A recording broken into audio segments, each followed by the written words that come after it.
Hello, I am Matthew Legg, and this here is a sand boa. It's a female Kenyan sand boa, to be precise, because there are different species of sand boas. Anyway, this is a female Kenyan sand boa, and yeah, that's what she is. But I thought I'd make a YouTube video because, well, I'm just in the mood really, and come on, hey. No, anyway, if I get down, and basically some of my friends said I should make YouTube videos with my animals, so I thought, yeah, I thought I'll make a YouTube video, and if at least a few people like it, then I might make some more, I don't know. But that's an empty viv. That's the stuff which was in the viv, as you can see, and I am going to put her back.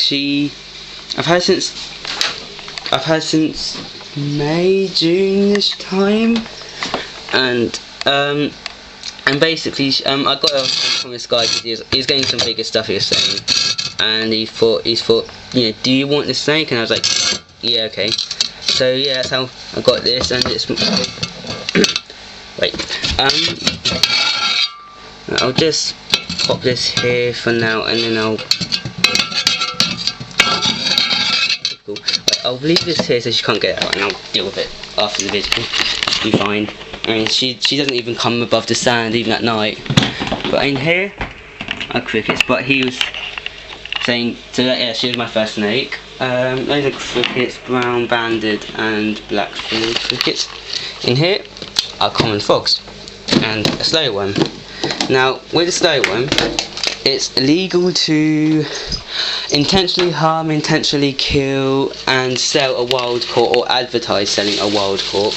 However, it's legal to keep a wild caught, so you know, WCs, and it's legal to breed and sell CBs, to captive breds. However, you have to have like evidence, which, you know, basically you just, I guess you probably need documents and stuff, and you need to talk to DAFRA, or DEFRA I should say. So I couldn't call it DAFRA, I don't know why.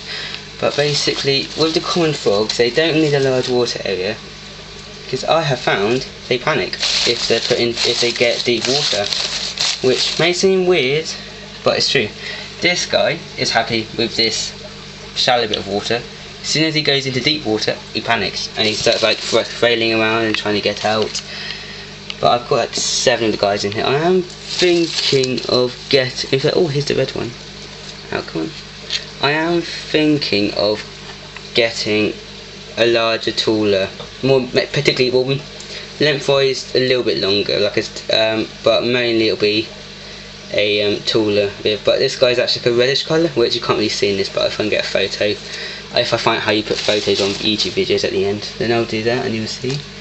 I've got a decent one of him.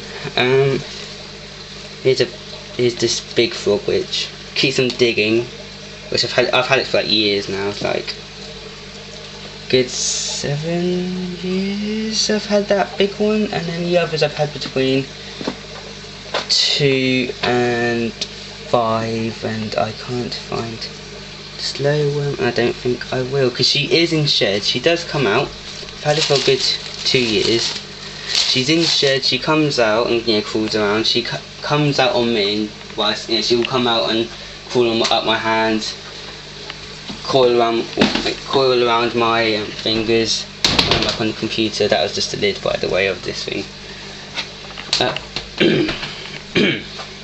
But yeah, everything's going all chaotic because this guy does like to adventure around, which I sometimes let them around the room, but only if I know I can keep an eye on them, which in this case I know I can't. I haven't got time to watch it as they crawl around the room. So yeah. Oh yes, I'll show you what happens if they go in deep water. So I'll get this. I give my frogs UV lighting. They probably could survive without it, but they go up on their branch and bask in it. So that's what happens when it goes in deep water. As you can see, it's not happy. Like when, you know, I mean, this one isn't so bad with it, but like this guy, he hates water. It seems he's like a cat. You can see he's going straight for land, what he sees as land, and I'll put it one more time.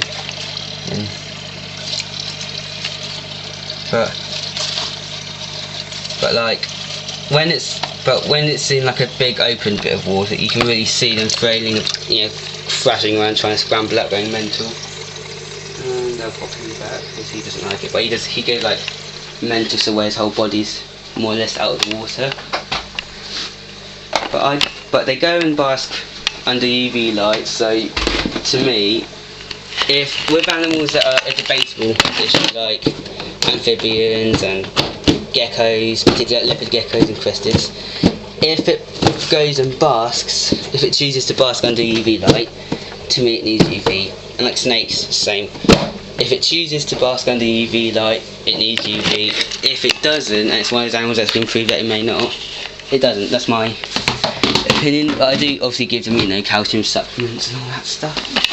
And here are common toads. Just like my little prop light.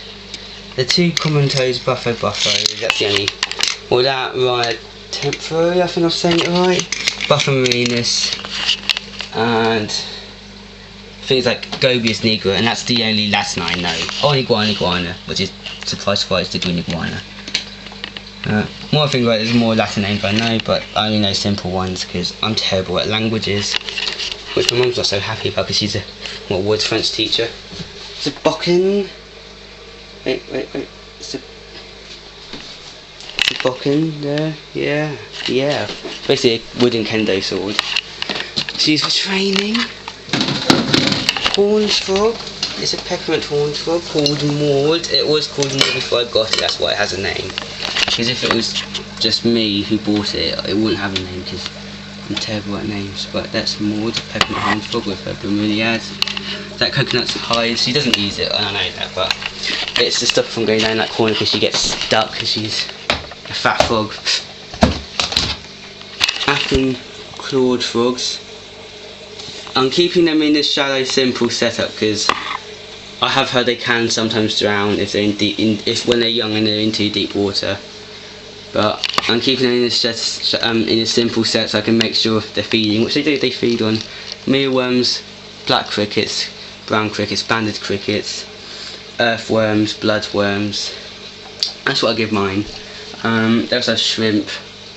So I did breed freshwater shrimp for my aquatic animals, and then it got knocked over. Anyway, but they'll probably go in this when they get bigger, because I know they'll get big. They'll get good 13 centimeters, 10, 13 centimeters, something like that. But it's a pair of them. They're just normal, so they don't like the albinos that much. Really. Here is a fire salamander hiding. He's in this log most likely, guess where he is all the time. If I find out how you do it, I'll get photos at the end of the video. But yeah, I'm not going to get him, I'm not going to bother him. And then this is a 4.5 foot, or something like that, vivarium with a bit of dragon in. I've been told it might be a tango, which, but I really don't know. I mean, that's just where I breed woodlice and springtails and stuff, which I put into all of my rainforesty, temperate foresty setups, because I like bioactive substrate, because that's the best in my opinion. And this, right here he is.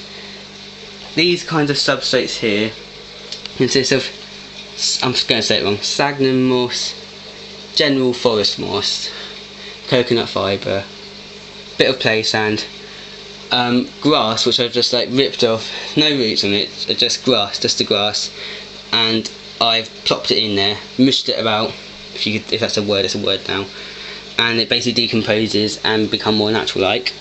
And oak leaf, beech leaves, and as well as a few small pebbles, make it a bit more natural like. And depending on what kind of animal it is, it's at the ratio. So for example, these toads, which can be found in quite sandy soil areas, have got a higher sand to soil ratio. The frogs have a higher soil to sand ratio. The fire salamander has a higher moss and general plant matter ratio because it needs to be more firmer because they make tunnels. And I do so have, I found some little frog in there. I'm kind of got to get it out. But this guy, I got help from on the Reptile Farm UK. It's a frog with a slight problem. Its cat is the problem. As you can see, it's got little stumps. I've had it for like a week now, and it is actually healing up pretty well. I mean, it looks quite red, but compared to how it was, it's a lot better. But I've been putting like Savlon cream on, and the flaps of skin have fused back onto the leg. He's eating by himself, and because about 6 years ago, when I was 6, so about 9 years ago, some kids in the neighbourhood thought it would be funny to hack off a frog's back legs because there's psychopaths like that, and I managed to get it off them. Took it home, fed it. He had to sort of force feed at first. Managed to heal up the stumps, and it got to so it could eat by itself. And in the end, it could do everything a normal frog could do apart from jumping. So it could swim, not very effectively, no, but it could swim. It could dig. It made its own den. It could walk. It could run. It could climb over slow obstacles. It could catch. If I remove the back legs of the crickets, it could catch the crickets. There's the frogs there passing me now. It could do everything apart from jumping. So I got some help from Reptile Farm UK, particularly Ron Magpie. I think was very helpful because he's got a lot of experience with frogs. And he was saying about putting this stuff on, which is working. If it gets really badly infected or the wound won't heal, which it is healing.